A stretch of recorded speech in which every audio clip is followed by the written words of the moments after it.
jangan berkedip, karena satu detail kecil bisa mengubah segalanya. Kembali lagi bersama Narasi Alpa, panduanmu menjelajahi labirin cerita film paling epik. Kali ini kita akan membahas tuntas alur cerita film dari Taken 1. Taken adalah film action thriller tahun 2008 yang sangat ikonik, disutradarai oleh Pierre Moller dan ditulis oleh Luc Besson bersama Robert Mark Kamen. Film ini menjadi titik balik karir dari Liam Neeson, mengubah citranya menjadi bintang laga papan atas di usia yang tidak lagi muda. Ceritanya berfokus pada Brian Miles, seorang mantan agen CIA yang sudah pensiun dan mencoba memperbaiki hubungannya dengan putrinya. Masalahnya dimulai ketika putrinya meminta izin untuk berlibur ke Paris bersama temannya. Sesampainya di Paris, anaknya dan temannya diculik oleh sindikat perdagangan manusia asal Albania. Melalui sambungan telepon yang sangat menegangkan, Brian mendengar langsung proses penculikan tersebut. Ia pun terbang ke Paris dan memulai pemburuan paling brutal selama 96 jam untuk menyelamatkan putrinya sebelum terlambat. Langsung saja kita alurin Taken 2008. Film diawali dengan video seorang anak gadis kecil bersama ibunya yang sedang merayakan ulang tahun. Ternyata itu hanya mimpi seorang ayah bernama Brian Miles. Brian sudah bercerai dari istrinya karena saat bekerja sebagai anggota CIA, ia tidak punya waktu untuk keluarga kecilnya itu. Brian sedang menyiapkan sebuah kado untuk putri kesayangannya, sebuah mesin karaoke yang ia bungkus dengan sangat rapi dan juga indah. Saat hendak masuk ke acara ulang tahun, Brian ditahan oleh security karena ia hendak masuk ke pesta remaja. Karena pesta untuk orang dewasa berada di depan, Lenny atau sekarang yang diubah namanya setelah menikah lagi menjadi Lenore, langsung melerai perdebatan antara satpam dan juga mantan suaminya itu. Brian sangat kekeh ingin memberikan kadonya sendiri kepada putrinya. Namun, Lenny meminta Brian untuk menyimpan kadonya bersamaan dengan kado-kado tamu undangan yang lain. Sampai akhirnya, Kimmy atau akrab dipanggil Kim, putri dari Brian, melihat kedatangan ayahnya yang disambut gembira oleh Kim. Dengan sangat bersemangat, Kim langsung membuka kado dari ayahnya. Betapa bahagianya Kim menerima kado dari ayahnya. Brian tak lupa untuk mengabadikan itu. Tak berselang lama, suami baru Lenny atau ayah tiri Kim bernama Stuart datang dengan membawa kado yang tidak disangka-sangka, yaitu seekor kuda.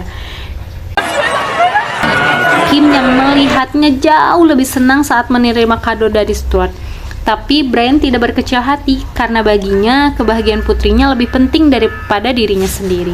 Sesampainya Brian di rumah, ia menempelkan foto ulang tahun Kim yang ke-17 tahun dan mengenang beberapa foto-foto ulang tahun Kim saat ia masih kecil. Tak berselang lama, bel pintunya pun berbunyi. Saat dibuka, ternyata teman-temannya yang juga mantan anggota CIA datang untuk menghibur dan makan bersama Brian. Mereka menyemangati Brian dan terus menghiburnya. Saat mereka pulang, Sam, sahabatnya Brian, mengingatkan untuk datang bekerja menjadi seorang penjaga penyanyi terkenal saat pergi dan pulang konser yang dibayar $2.500 untuk 4 jam penjagaan. Sesampainya di tempat konser, Brian ditugaskan untuk menjaga penyanyi terkenal itu yang bernama Sarah. Saat Sarah sedang latihan vokal, sambil bersiap-siap, Brian mendengar suaranya yang sangat bagus dan menanyakan saran dan pada Sarah untuk putrinya Kim yang juga ingin menjadi seorang penyanyi. But I have a daughter who wants to be a singer. Was wondering if you had any tips for her. Tell her to pick another career. Namun Sarah memberikan saran untuk memilih karir yang lain. Tak berselang lama, Brian menerima telepon dari putrinya Kim untuk mengajak Brian makan siang di restoran kesukaannya Kim. Sesudah konser Sarah selesai, tiba-tiba ada yang membuka pintu yang membuat fans Sarah menyerobot masuk yang membuat suasana sangat kacau. Sampai akhirnya, Sam meminta Brian untuk membawa pergi Sarah. Tiba-tiba di depan mereka ada seseorang yang membawa sebilah pisau yang hendak menusuk Sarah dengan sigap. Brian menangkis dan juga melawan penyerang itu. Sarah yang shock menangis di mobil yang langsung ditenangkan oleh Brian.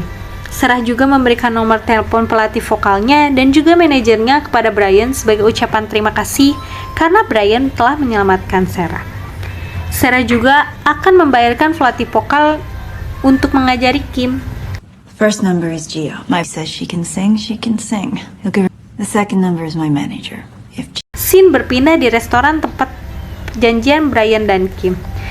Kim datang dengan girangnya yang disambut oleh Brian. Brian kaget karena Lenny juga datang bersamanya.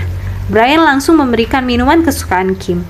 Kim meminta izin kepada ayahnya kalau ia akan berlibur ke Paris bersama Amanda temannya.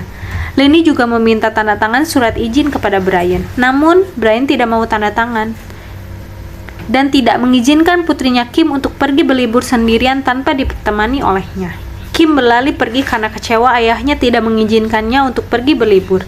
Namun, Brian merenung sebentar di dalam restoran dan langsung pergi menemui Kim dan memberikan surat izin dengan 3 syarat yang harus dipenuhi, yaitu alamat nomor telepon tempat nanti Kim menginap di Paris, mengabari jika ingin berpindah dan menghubungi Brian saat mendarat, juga menelpon setiap akan tidur. I want the address and phone number of where you're staying. Okay. If you move, I want to know where and with whom you'll be staying. Okay. You call me when you land. My number's programmed in. Okay. Kimmy, you're not focused. Yes. Thank you, Daddy. Thank you. wouldn't it have been easier just to sign it the first time around? Wouldn't it have been easier if you and I had talked about it first? Sesampainya mengantar Kim ke bandara, Brian yang terkejut melihat peta tur Eropa. Brian yang sudah sangat kecewa kepada Lenny karena berbohong kepadanya dan sempat berdebat perihal tur Eropa yang tidak dibicarakan kepadanya. Namun, karena Brian sangat menyayangi putrinya, ia menelan semua kekecewaannya kepada Kim dan mantan istrinya itu dengan tetap mengantar Kim dengan senyuman. Sesampainya di Paris, Kim dan juga Amanda berkenalan dengan seorang laki-laki bernama Peter. Peter juga mengajak I'm Peter. Je m'appelle Amanda. This is Kim. mereka berdua untuk pergi bersama di dalam satu taksi karena taksi di Paris sangatlah mahal. Peter juga mengajak mereka untuk pergi ke pesta sekolah dan menanyakan di mana mereka tinggal. Amanda yang sudah dari awal terpesona pada Peter langsung memberitahu di mana mereka tinggal. Kim yang merasa khawatir karena Amanda memberitahu mereka tinggal pada Peter yang langsung ditenangkan oleh Amanda. Namun, tak disangka, itu hanya sebuah modus karena Peter adalah penjual gadis-gadis turis yang baru sampai di Paris. Sesampainya di apartemen saudaranya Amanda yang kegirangan yang langsung memutar musik dengan keras. Kim yang hendak mengangkat telepon dari ayahnya langsung masuk ke kamar mandi. Namun, tak disangka, ada beberapa orang yang masuk ke dalam apartemen itu yang langsung menculik Amanda.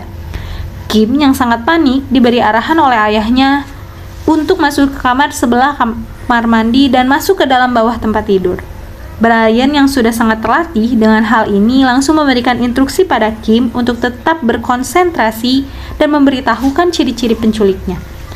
Kim yang sudah ketahuan langsung berteriak menyebutkan ciri-ciri penculiknya yang berjanggut dan tinggi 6 kaki bertato bulan dan bintang di sebelah tangan kanannya.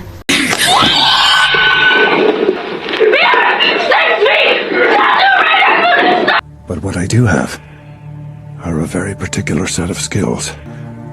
If you let my daughter go now, that'll be the end of it. I will not look for you, and I will kill you.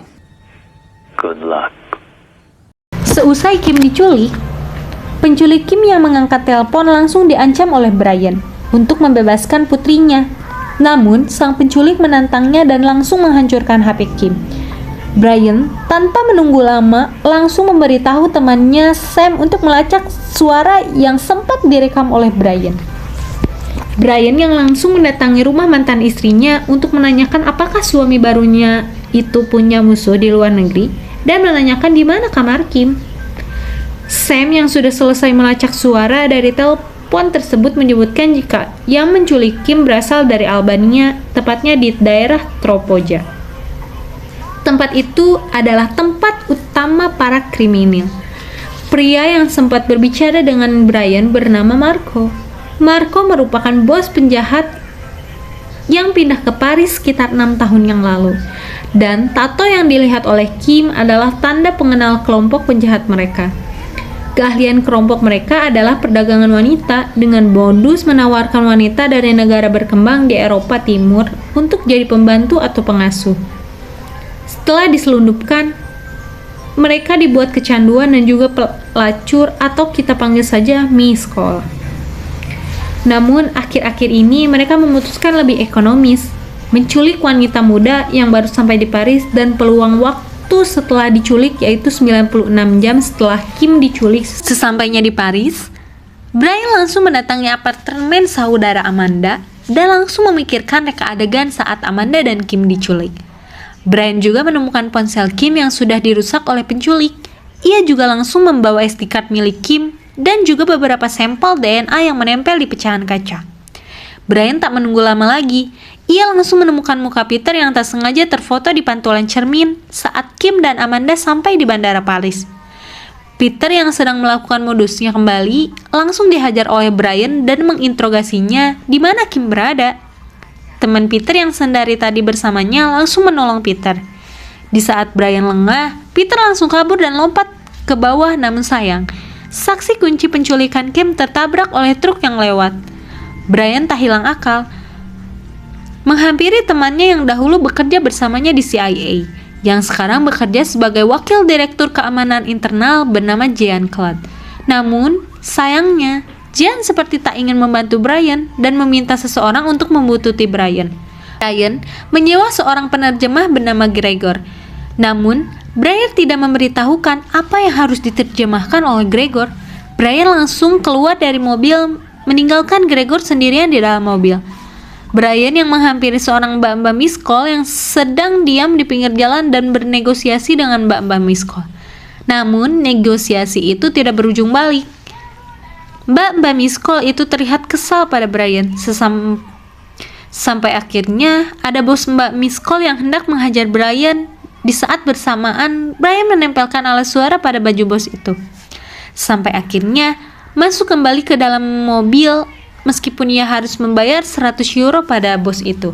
Ternyata tujuan Brian ingin menguping pembicaraan mereka di dalam mobil yang langsung terjemahkan oleh Gregor. Setelah mengetahui apa yang dibicarakan oleh bos Mbak-mbak Miss Call itu, Brian langsung pergi ke sebuah proyek. Ia ikut mengantri ke jajaran pria yang ingin jajan Mbak Miss Call. Brian yang langsung masuk mencari Kim dan membuka satu persatu gordengnya sampai ia menemukan jaket yang dikenakan oleh Kim saat Kim berada di bandara. Setelah dilihat, ternyata wanita itu bukan Kim. Brian yang tidak bisa menanyai wanita itu langsung membawanya pergi keluar proyek. Meskipun ia harus dikejar-kejar oleh para penjahat, di tengah jalan ia berpapasan dengan mata-mata yang dikirim oleh Jean. Brian membawa wanita itu ke dalam hotel milik temannya dan juga mengimpus wanita tersebut agar cepat sadar. Jean yang hendak menjebak Brian menelponnya dengan bermaksud untuk melacak keberadaan sinyal Brian. Namun, Brian tak hilang akal dan dia tidak sebodoh itu. Ia juga menjebak kembali Jean dan menyimpan HP dia dan juga walkie-talkie di tempat berbeda agar posisi Brian tidak terlacak oleh Jean. You can't beat the state, Brian. You know that. Not a building. Brian yang langsung pergi ke kamar hotel langsung menanyai wanita yang ia bawa semalam. Siapa yang memberinya jaket yang mirip dengan Kim dan menanyainya di mana Kim berada. Wanita itu hanya mengingat pintu merah di Paradise. Brian yang menyamar menjadi seorang polisi setempat meminta jatah keamanan kepada mereka dengan merundingkan kembali tarif keamanan sebanyak 3 kali lipat. Mereka setuju untuk memberinya 3 kali lipat dan juga memberikan secari kertas berbahasa Albania kepada pria berjanggut bertuliskan "Good luck". Akhirnya, Brian menemukan penculik putrinya dari suaranya. Tanpa banyak bicara, Brian langsung menghajar mereka semua tanpa tersisa.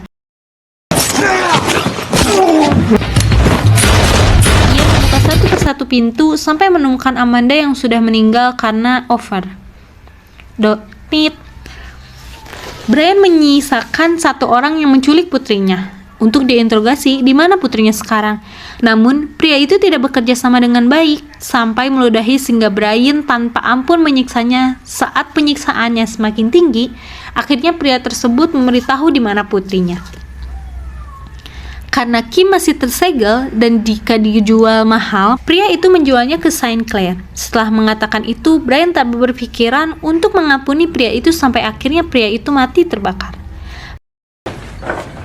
But it's not gonna save you. Brian yang membutuhkan informasi mengenai Saint Clair langsung menemui Jane di rumahnya.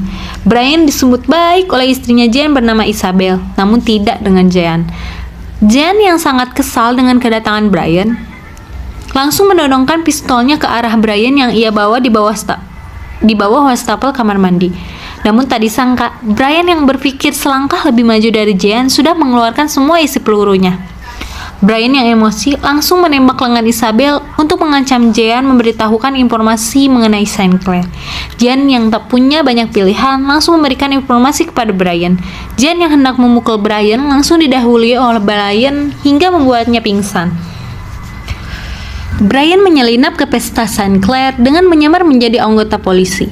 Ia juga masuk ke dalam ruang VIP yang tidak sembarangan orang bisa masuk sehingga ia harus melumpuhkan penjaga. Brian juga melumpuhkan seseorang pelayan dan masuk berpura-pura sebagai pelayan ke dalam ruang pelelangan. Ternyata itu adalah pelelangan wanita bersegel dengan harga fantastis. Tak disangka ternyata Kim ada di sana. Dan Brian mengancam pria pelelangan itu untuk membeli Kim dari pelelangan. Namun saat di luar, ia ditangkap oleh Sinclair dan hendak dibunuhnya. Sinclair mengatakan jika itu adalah bisnis. Namun seperti yang kita tahu, Brian yang cerdas bisa melumpuhkan semua penjaga yang hendak membunuhnya.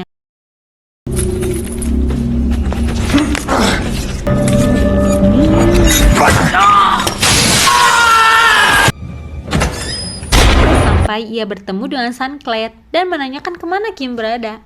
Sin mengatakan jika Kim akan dibawa naik perahu yang ada di dermaga. Karena sudah emosi, Brian menambahkan seluruh pelurunya ke tubuh Sin. Brian yang sudah tertinggal dari kapal yang ditumpangi oleh Kim langsung mengejar dengan mobil orang lain yang ia ambil di pinggir jalan sampai akhirnya ia sampai di pinggir jembatan yang langsung melompat ke dalam kapal itu dan langsung menghabisi semua penjaga di sana termasuk pria yang tadi ada di pelelangan.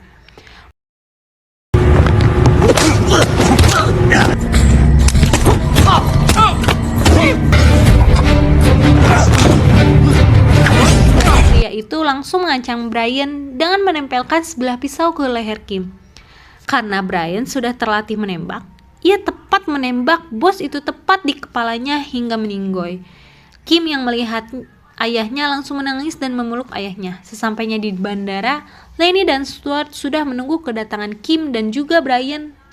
Akhirnya, Brian memberikan kejutan pada Kim dengan datang ke rumahnya Sarah. Film pun tamat. Tahu gak sih pesan dari film ini? Menurutku, pesan dari film ini jangan pernah berbohong pada orang tua ya, dan jangan sembarangan memberikan informasi pribadi kepada orang yang tidak kita kenal. Makasih udah nonton, bye-bye!